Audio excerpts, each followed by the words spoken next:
Bismillahirrahmanirrahim. Assalamualaikum warahmatullahi wabarakatuh. Waalaikumsalam warahmatullahi wabarakatuh. Alhamdulillahirabbil alamin wassalatu wassalamu ala asyrofil anbiya'i wal mursalin wa ala alihi washabbihi ajmain.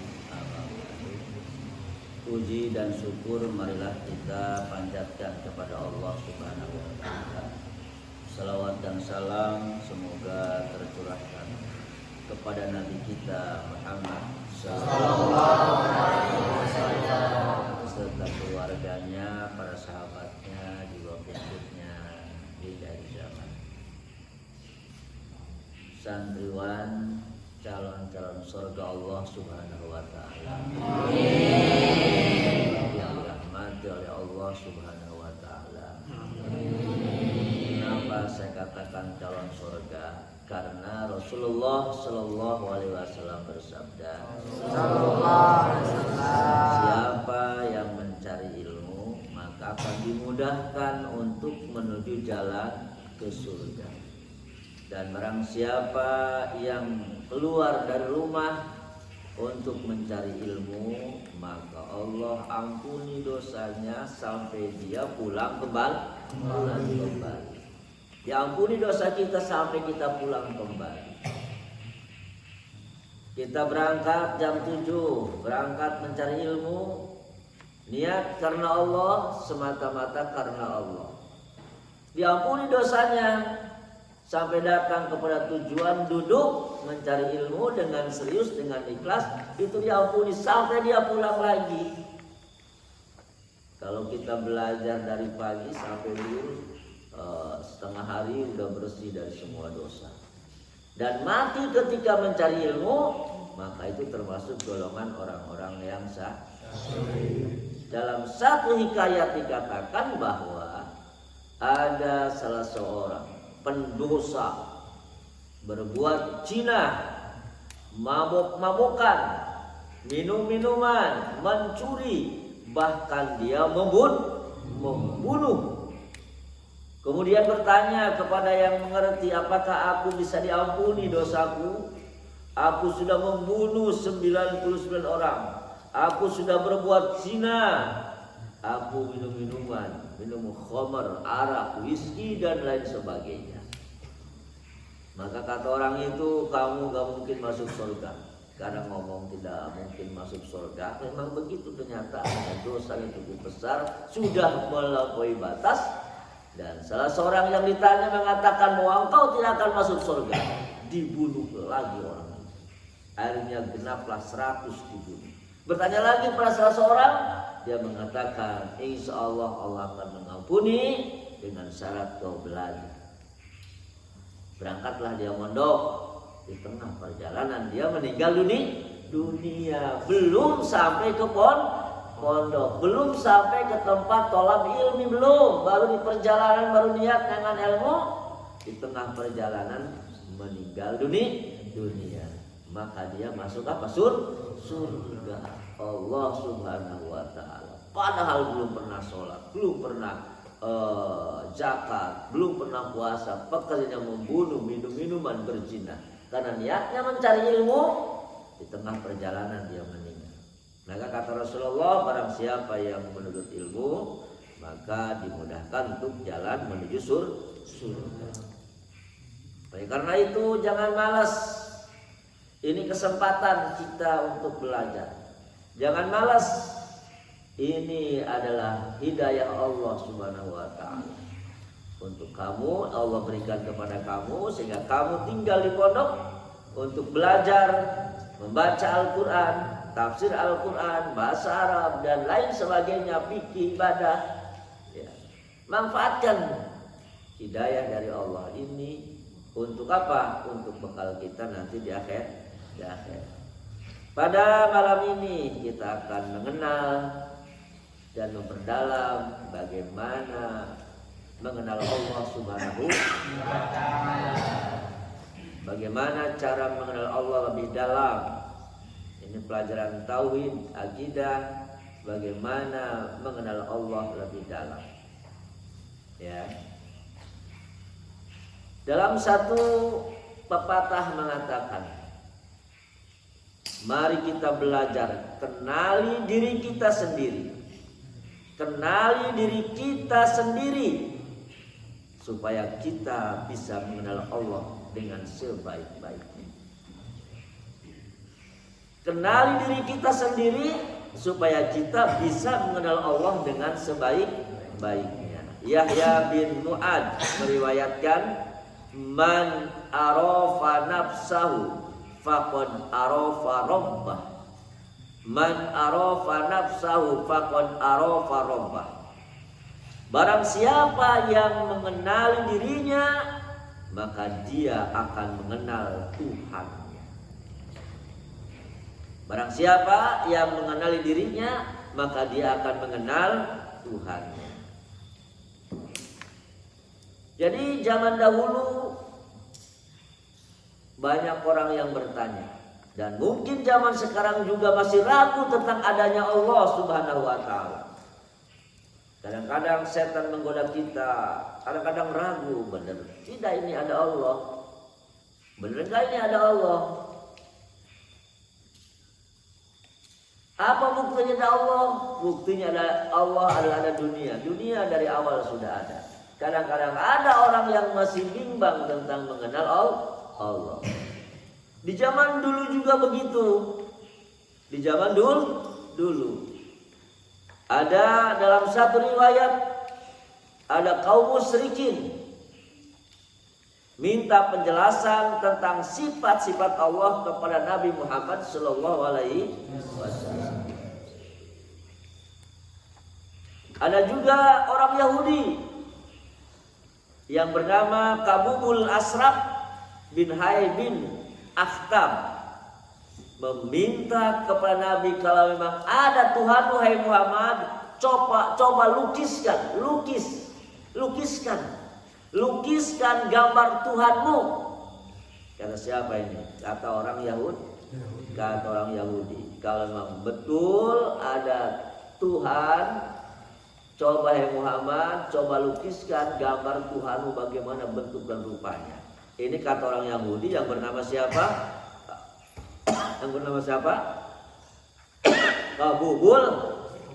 Kabubul Asraf dan Hai bin Al-Akhtab. Orang Yahudi yang bernama Kabul Asraf ini meminta kepada Nabi, kalau memang benar Tuhanmu ada, coba lukiskan Tuhanmu, hai Muhammad. Ada juga yang bertanya dari kaum Ahzab. Dari kaum apa? Dari kaum Ahzab. Meminta kepada Nabi Muhammad, coba tampakkan rupa dan bentuk Allah Tuhanmu Muhammad. Maka bertubi-tubilah ditanya oleh kaumnya Muhammad tentang Allah. Ada yang meminta tentang bentuk Allah, ada yang meminta tentang rupa Allah, ada yang meminta tentang tolong lukiskanlah Tuhanmu Muhammad, ada yang meminta tentang sifat-sifat Allah. Bertubi-tubi Muhammad ditanya hal itu, maka datanglah Jibril membawa wahyu. Kata Jibril, Qul huwallahu ahad. Katakanlah hai Muhammad, dialah Allah yang Maha Esa. Yang Maha Esa, satu-satunya Allah. Qul huwallahu ahad. Katakan Muhammad, dialah Allah yang Maha Esa. Jadi Allah itu Esa, Allah itu satu. Tidak dua, tidak tiga. Kata malaikat disampaikan kepada Muhammad. Qul huwallahu ahad. Katakan Muhammad kepada mereka bahwa Allah yang Maha Esa. Allahus Samad. Allahus Samad. Allah tempat meminta segala sesuatu.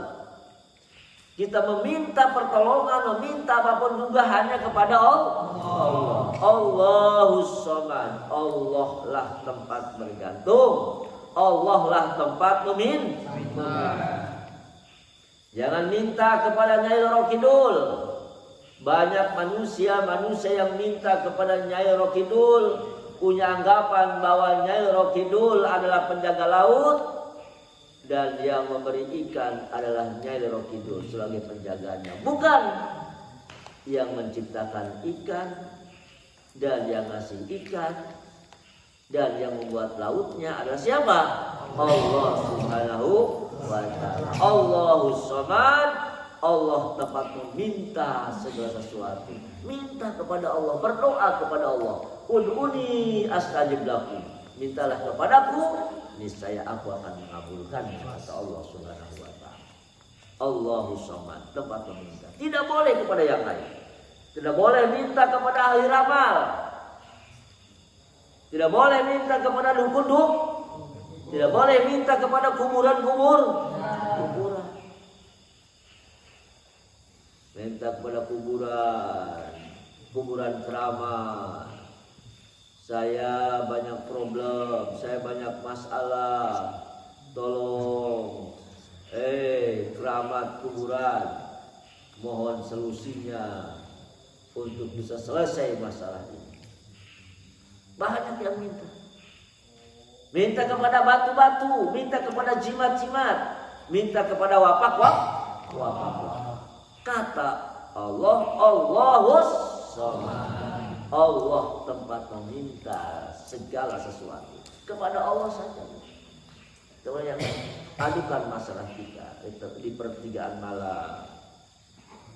Adukan masalah kita, ya Allah, ya Rahman, ya Rahim. Kenapa sampai hari ini aku menghafal lupa lagi ya Allah. Mungkin ini karena dosa saya yang cukup besar ya Allah. Dosa terhadap orang tua ya Allah, ampuni. Dan aku mohon, adukan masalah kita. Nanti Allah akan memeluk kita. Ada rasa kehangatan adanya Allah Subhanahu wa ta'ala. Kepada Allah tempat bergantung, kepada Allah tempat meminta segala sesuatu. Allahus Samad. Ayat selanjutnya, lam yalid wa lam yulad. Allah tidak beranak dan tidak pula diperanak. Allah nggak beranak. Kenapa? Karena Allah tidak mungkin sama dengan manusia, dengan kambing. Kambing beranak, manusia beranak. Tak mungkin Allah sama dengan siapa? Dengan yang diciptakannya. Manusia ini menciptakan aqua. Tidak mungkin sama manusia dengan aqua. Manusia membuat podium ini. Tidak mungkin sama manusia dengan podium ini. Manusia membuat sejadah ini. Tidak mungkin sama manusia dengan sejadah. Ya, tidak mungkin. Makanya di ayat selanjutnya, walam yakul lahu kufuwan ahad, dan tidak ada sesuatu yang setara dengan dia, tidak yang sama. Ya, walam yakul lahu kufuwan ahad, dan tidak ada sesuatu yang setara dengan dia, tidak ada sesuatu yang sama dengan dia. Kenapa saya katakan tadi gak mungkin sama yang diciptakan dan yang menciptakan. Walam yakul lahu kufuwan ahad, dan tidak ada sesuatu yang setara dengan dia. Nah, itulah asbabun nuzul, sebab musababnya turunnya surat Al-Ikhlas. Sebab turunnya Al-Ikhlas itu yang dibawa oleh malaikat Jibril karena ada orang kafir, orang musyrikin meminta kepada Muhammad untuk menjelaskan tentang sifat-sifat Allah. Ada juga orang Yahudi yang bernama Kabubul Asraf meminta kepada Nabi Muhammad SAW supaya dilukiskan Tuhannya. Coba Muhammad lukiskan Tuhan. Ada juga kaum Ahzab yang meminta bagaimana bentuk rupa Allah. Maka dengan pertanyaan-pertanyaan itu, Jibril segera membawa wahyu dan menyampaikan kepada Muhammad, Qul huwallahu ahad, Allahus samad, lam yalid wa lam yulad wa lam yakul lahu kufuwan. Itu asbabun nuzul, sebabnya turunnya surat Al-Ikhlas ini. Nah, bagaimana kita supaya lebih mengenal Allah? Maka tadi dikatakan untuk lebih mengenal Allah, maka apa? Kenali dulu diri kita sendiri. Untuk lebih mengenal Allah dan untuk lebih yakin adanya Allah, maka kenali dulu diri kita sendiri. Man arafa nafsahu faqad arafa rabbah. Barang siapa yang mengenali dirinya, maka dia akan mengenal Tuhan. Kalau seorang manusia tidak mengenal dirinya sendiri, lalu bagaimana dia bisa mengenal Tuhannya dengan sebaik-baiknya? Kalau seorang manusia tidak mengenali dirinya sendiri, lalu bagaimana dia bisa mengenal Tuhannya? Maka untuk lebih dalam dan bisa mengenal Allah, maka kenalilah diri kita sendiri. Hal ini disampaikan langsung oleh Allah Subhanahu wa taala di dalam surat Az-Zariyat ayat 21. Allah berfirman, A'udzu billahi minasy syaithanir rajim. Bismillahirrahmanirrahim. Wa fi anfusikum afala tubsirun. Wa fi anfusikum afala tubsirun. Begitu pula kata Allah, ada tanda-tanda kebesarannya pada dirimu sendiri. Maka apakah kamu tidak memperhatikan? Wa fi anfusikum, begitu pula ada tanda-tanda kebesarannya pada dirimu sendiri, bahwa di dalam tubuh kita ini, di dalam diri kita ini, kata Allah, ternyata ada tanda-tanda kebesaran Allah Subhanahu wa taala. Dalam diri kita ini, dalam jasad kita ini, dalam tubuh kita ini, ada tanda-tanda kebesaran Allah. Maka kenali Allah, kenali diri kita sendiri. Dan dalam diri kita sendiri ada tanda-tanda kebesaran Allah. Wa fi anfusikum afala tubsirun. Begitu pula ada tanda-tanda kebesarannya pada dirimu sendiri, maka apakah kamu tidak memperhatikan? Mari kita sekarang kenali diri kita sendiri. Mari kita perhatikan diri kita sendiri. Dalam tubuh kita ini terdiri dari 3 bagian. Yang pertama, dalam diri kita ada apa? Ada jasad. Jasad sama dengan badan, sama dengan raga, sama dengan tubuh, itu jasad. Ini jasad nih. Kulit jasad, tangan jasad, kaki itu jasad. Bisa diraba jasad? Bisa diraba, bisa dipegang jasad mah. Raga itu bisa dipegang. Ya, bisa diraba. Dalam diri kita ini ada jasad. Dan dalam diri kita pula ada apa? Ada ruh. Ruh itu sama dengan nyawa. Ruh bisa kamu pegang? Bisa kamu lihat? Bisa yakin adanya ruh? Ambekan gak tinggali, ada ruhnya. Lalu tak ambekan mulai ruh. Kenali diri kita, itu ada tanda-tanda kebesaran Allah. Kemudian ada nafsu. Betul gak? Nafsu, keinginan, kehayaan ada dalam diri kita sendiri. Dalam tubuh kita, kalau kita kenali, ternyata ada jasad, ada ruh, dan ada nafsu. Jasad bisa kita raba, bisa kita pegang, bisa kita lihat. Ada jasad, ruh ada, tapi tidak bisa kita raba, tidak bisa kita lihat, tidak bisa kita pegang. Dan ada nafsu, keinginan pun tidak bisa kita lihat. Jasad, ruh, dan nafsu. Maka jasad ini sebanding dengan Islam. Dalam Islam, ada iman, ada Islam. Ada jasad, ada ruh, ada nafsu. Ada Islam, ada iman, ada Islam. Jasad ini sejajar dengan Islam. Jasad ini sejajar dengan Islam. Apa Islam?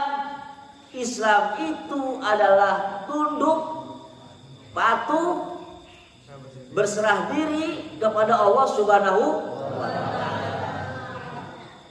Itu apa Islam? Aslama yuslimu Islam.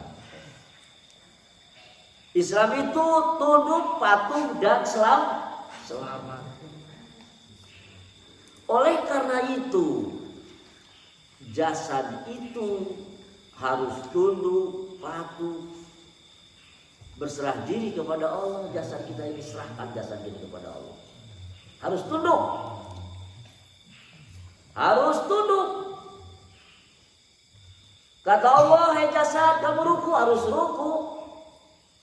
Kata jasad, kata Allah, kau kaki harus berangkat. Kemana berangkat kaki? Ke tempat-tempat yang baik.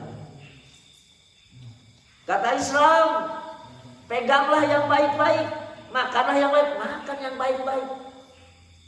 Itu jasad. Jasad itu Islam. Islam itu tunduk patuh. Tunduk patuh, jasad harus tunduk patuh. Tangan, jasad ini tangan, harus patuh, tunduk kepada Allah. Lakukan perbuatan-perbuatan yang kamu pegang, yang diperintahkan oleh Allah Subhanahu wa Ta'ala. Matalah jasad, lihatkanlah mata ini sesuai dengan petunjuk-petunjuk Allah Subhanahu wa Ta'ala. Lihatkan kepada bacaan Al-Quran, lihatkan kepada yang baik-baik, lihatkan kepada yang halal-halal. Mulut adalah jasad, berkatalah yang baik-baik, harus tunduk patuh, berserah diri kepada Allah. Kita punya jasad. Kalau sudah punya jasad, maka harus tunduk dan patuh. Karena jasad sejajar dengan apa? Jasad, ruh sejajar dengan apa? Iman. Apa tuh iman? Iman adalah membenarkan sebenar-benarnya adanya Allah dalam hati. Itu iman. Maka ruh sejajar dengan iman. Ruh kita tidak bisa kita lihat, betul? Allah tidak bisa kita lihat. Hanya keimanan itulah yang meyakini dalam hati adanya Allah. Hanya keimanan itulah meyakini dalam hati sebenarnya bahwa dalam tubuh kita ini ada apa? Ada ruh. Kenapa? Hati yang meyakini. Karena kalau dipandang, dilihat, tidak bisa kita lihat. Ruh gak bisa lihat. Allah juga gak bisa lihat. Namun kita yakin. Kenapa yakin? Karena kita punya iman. Apa iman? Iman meyakini dengan sebenar-benarnya adanya Allah. Iman meyakini dengan sebenar-benarnya adanya apa? Ada ruh dalam tubuh kita. Betul? Jadi ruh ini sejajar dengan iman. Ruh tidak bisa kita lihat. Allah tidak bisa kita lihat. Namun karena apa? Ada apa? Karena ada iman. Dengan iman itulah kita meyakini dan membenarkan adanya Allah. Dengan iman itulah kita meyakini dan membenarkan adanya ruh. Jelas lain? Jadi kenali jasad kita, kenali diri kita sendiri. Kemudian dalam diri kita sendiri ada apa? Ada nafsu. Nafsu ini sejajar apa nafsu keinginan? Sejajar dengan ihsan. Apa itu ihsan? Ihsan adalah kata Nabi, anta budallah ka'annaka tarahu fa illam takun tarahu fa innahu. Ya. Itu ihsan.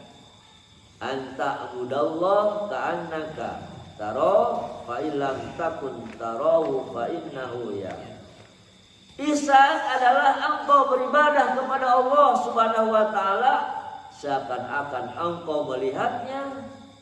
Jika engkau tidak mampu melihatnya, maka sesungguhnya Allah Maha melihat. Itu sama dengan apa? Dengan nafsu. Maknanya bahwa nafsu harus seirama dengan ihsan. Apa ihsan? Ihsan adalah beribadah kepada Allah seakan-akan melihatnya. Jika tidak bisa, maka hendaknya meyakini bahwa Allah itu melihat kita. Jadi ihsan merujuk pada kehusuan dalam beribadah. Menyadari adanya pengawasan Allah kepada kita serta meyakini keagungan Allah ketika kita beribadah. Maka ihsan ini harus sejajar dengan nafsu. Nafsu lah dikepar.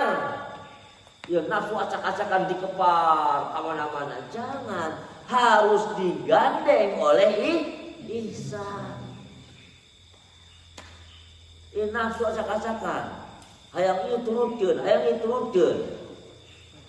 Hayang ulin diturutkeun, hayang es diturutkeun nafsu. Betul enggak? Hayang jajan diturutkeun. Hayang anjang diturutkeun, hayang bobo-bobo diturutkeun. Tidak boleh, nafsu itu harus dikawal. Nafsu itu harus sadarkan dengan apa tadi? Dengan ihsan. Apa ihsan? Ihsan adalah beribadah kepada Allah seakan-akan melihatnya. Jika tidak bisa, maka hendaknya meyakini bahwa Allah melihat kita. Jadi nafsu itu jangan kita kepar. Hati-hati hei nafsu, Allah itu melihat apa yang kita kerjakan. Hei nafsu, hati-hati, Allah itu mengawasi. Jadi nafsu itu harus dibimbing oleh ihsan. Ya, ihsan itu merujuk pada kehusuan supaya khusyuk dalam ibadah. Ya, menyadari adanya apa? Pengawasan dari Allah. Maka nafsu dikawal dengan ihsan. Iman nafsu umbar nafsu kawan-kawan turutkeun bae. Jangan. Harus apa? Harus dikawal dengan ihsan, ya, yaitu beribadah kepada Allah seakan-akan melihatnya. Jika tidak bisa melihat kita ini, harus yakin bahwa Allah melihat kita. Sehingga dengan adanya ihsan ini, nafsu tidak mungkin bisa lihat. Betul nggak? Nggak mungkin lihat. Karena apa? Ada yang ngawal. Apa yang ngawal? Ihsan. Apa ihsan? Ihsan adalah beribadah kepada Allah seakan-akan melihatnya. Jika tidak bisa melihat kita ini, maka hendaknya meyakini bahwa Allah itu melihat. Ya, dan Allah itu selalu apa?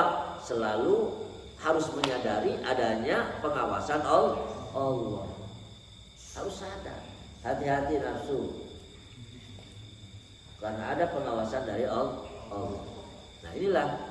Jadi jasad itu dengan apa? Dengan Islam. Jasad itu apa Islam? Islam tunduk, patuh, taat, berserah diri. Jadi jasad kita harus tunduk patuh, ruku, sujud, ya kan? Membantu orang. Jasad itu dengan Islam. Jasad kita harus tunduk patuh. Jadi kelakuan kita, perbuatan kita harus tunduk patuh sesuai dengan aturan Allah. Ruh, nyawa harus sandingkan dengan iman. Karena ruh tidak bisa kita lihat, Allah tidak bisa kita lihat. Karena ada apa? Iman. Apa itu iman? Meyakini, membenarkan dengan hati adanya Allah. Membenarkan dalam hati bahwa adanya ruh. Ruh dan Allah tidak bisa kita lihat. Yang ketiga adalah nafsu. Nafsu itu harus disandingkan dengan ihsan. Lamun disandingkan nafsu bisa acak-acak, diturutkan salah hayangna, yang salah diturutkan baik, maling diturutkan baik, malas sekolah turutkan baik. Jangan, harus sandingkan dengan ihsan. Apa ihsan? Ihsan adalah ibadah kepada Allah seakan-akan melihat. Jika tidak bisa melihat, maka hendaknya meyakini dalam hati bahwa Allah melihat kita. Jadi ihsan merujuk kepada kehusuan dalam beribadah, membimbing nafsu, menyadari adanya pengawasan Allah, bahwa Allah mengawasi kepada perbuatan-perbuatan kita. Jadi ada apa? Jasad, ruh, nafsu. Ada Islam, iman, dan ihsan. Ya. Itu untuk lebih mengenal adanya Allah Subhanahu wa ta'ala. Kemudian selanjutnya Tuhan kita siapa? Allah. Allahu Akbar. Allah Maha Besar. Tertulis Allah. Alif, lam dan ha. Allah. Allahu la ilaha illa huwal hayyul qayyum. La ta'khuduhu sinatu wala. Allah tidaklah ilah. Allah tidak ada ilah yang berhak diibadahi dengan benar selain Allah. Yang maha hidup, yang terus menerus mengurus makhluknya dan tidak mengantuk dan tidak pula tidak tidur. La ta'khuduhu sinatu wala, tidak ngantuk dan tidak tidur. Itulah Allah. Allah. Kemudian alifnya kamu hilangkan, alifnya kita hilangkan. Jadi apa kalimatnya? Lillah. Jadi Jadi lillah. Lillah itu merujuk kepada siapa? Kepada Allah juga. Hebat begitu nama Allah itu. Alifnya dihilangkan, masih tetap Tuhan kita Allah. Alifnya hilang menjadi kalimat lillah. Lillahi ma fis samawati wa ma fil ardh. Milik Allah lah. Lillah itu maksudnya siapa? Allah. Walaupun dihilangkan alifnya tetap namanya Allah juga. Lillahi ma fis samawati wa ma fil ardh. Milik Allah lah apa yang ada di langit dan apa ada yang di bumi. Milik Allah ini semua. Maksudillah di sini adalah Allah. Milik Allah. Semua yang ada di langit dan semua yang ada di bumi. Apa yang di langit? Bintang, planet, segala tekniknya. Apa yang ada di bumi? Emas, permata, perak, pohon-pohonan. Lillahi ma fis samawati wa ma fil ardh. Milik Allah, kepunyaan Allah. Apa yang ada di langit dan apa yang di bumi.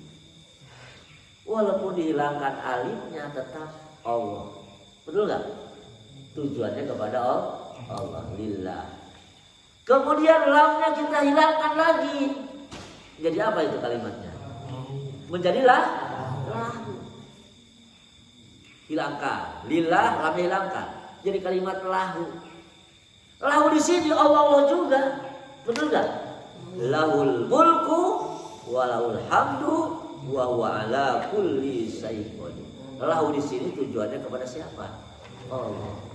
Lahul mulku walahul hamdu wa huwa ala kulli syai'in qadir.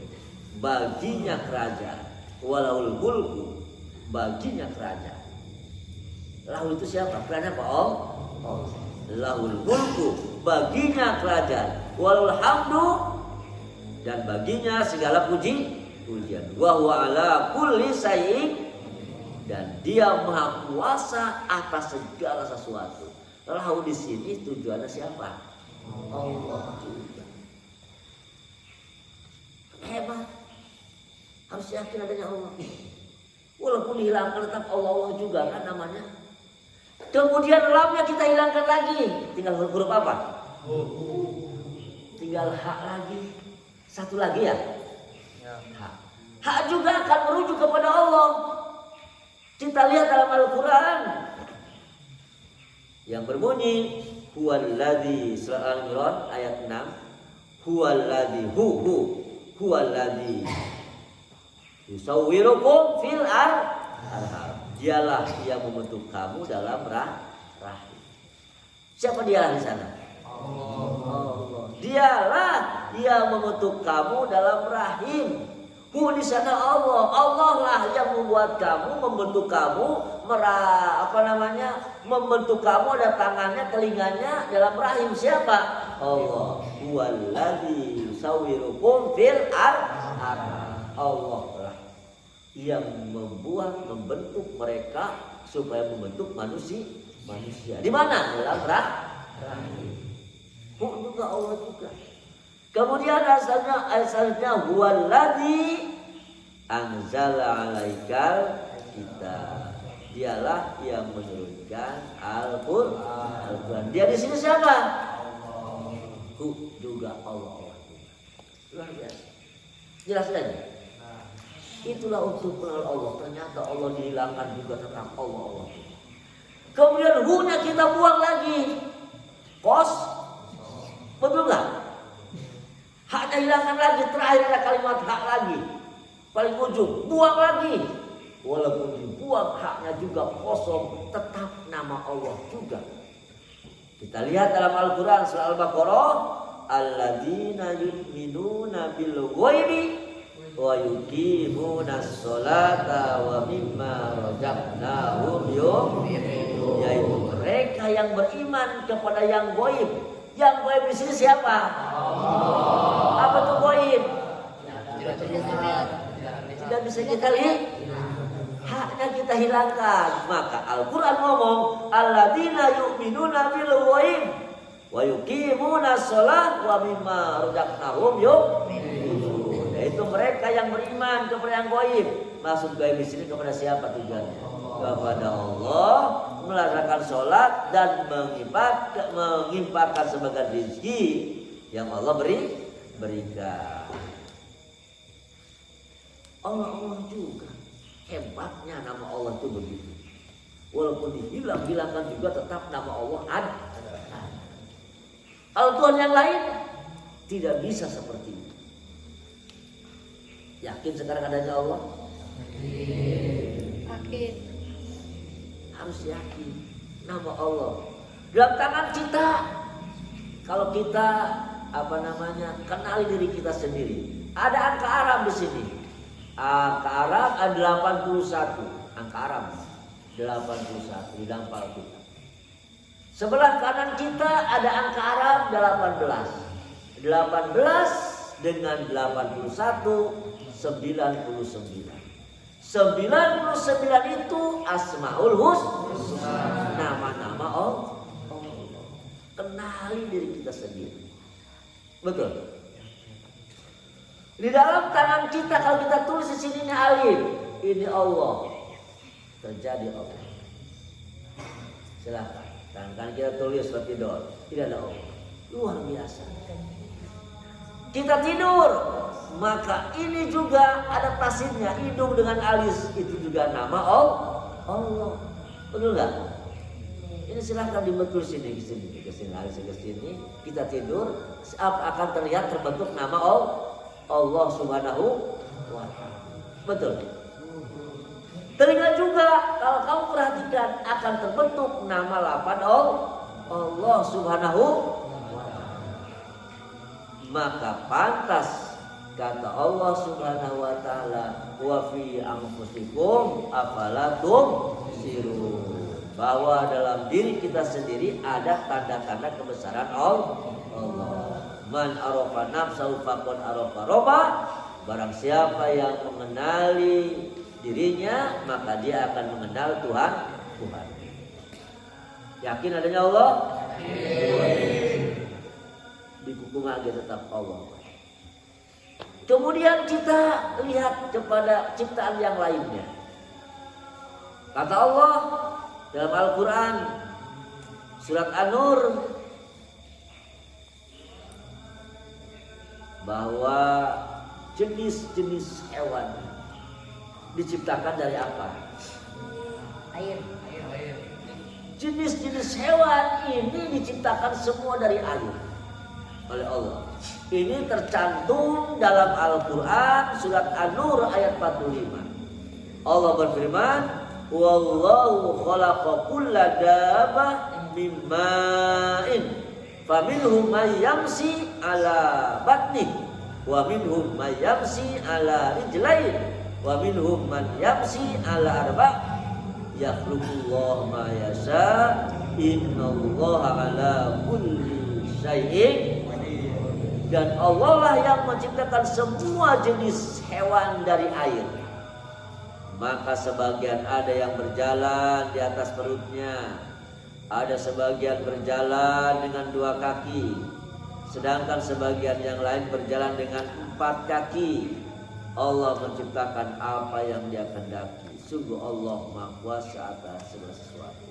Jadi semua jenis hewan ini oleh Allah dibuat dari mana? Dari air. Dan ada yang berjalan dengan ribuan kaki, ada yang berjalan dengan 2 kaki. Dan semua hewan yang Allah ciptakan itu kata Allah, semuanya aku kasih senjata. Semua hewan yang Allah ciptakan itu dikasih senjata oleh Allah. Ular Allah ciptakan dengan kakinya banyak, dikasih senjata tidak? Kasih apa senjatanya? Bisa. Iya. Kemudian keyok dikasih senjata oleh Allah. Kasih dengan cepitannya. Ya, begitu diganggu bakal nyapit kanjut urang. Aduk-adukan. Nyapit senjata dikasih. Kemudian ikan semua punya senjata. Ini Allah yang ngomong bahwa semua jenis hewan aku kasih senjata. Semua kan. Kalajengking ada senjatanya. Ada. Hileud Ada. Nyiruan ada senjatanya, dikasih senjata oleh Allah. Semua jenis hewan itu aku kasih senjata kata Allah Subhanahu wa ta'ala. Dan aku atur telinga kamu kata Allah. Kalau seandainya telinga kamu tidak saya atur kata Allah, kamu akan stres, kamu gak bisa tidur karena mendengar suara-suara hewan. Gak mungkin kamu bisa tidur, saking gandengnya suara hewan. Luar biasa Allah mengatur telinga kita. Jadi semua hewan kita gak terdengar. Lamun kadenge reungit suara naku. Karena sekeliling kita ini banyak hewan. Aya sirum di dia, aya reungit, aya kutu, aya tubilah, aya cacak, aya keper, banyak di sini. Lamun kadenge suarana teu diatur telinga urang ku Allah bakal katong terekan moal bisa tidur di Allah. Semua ngomong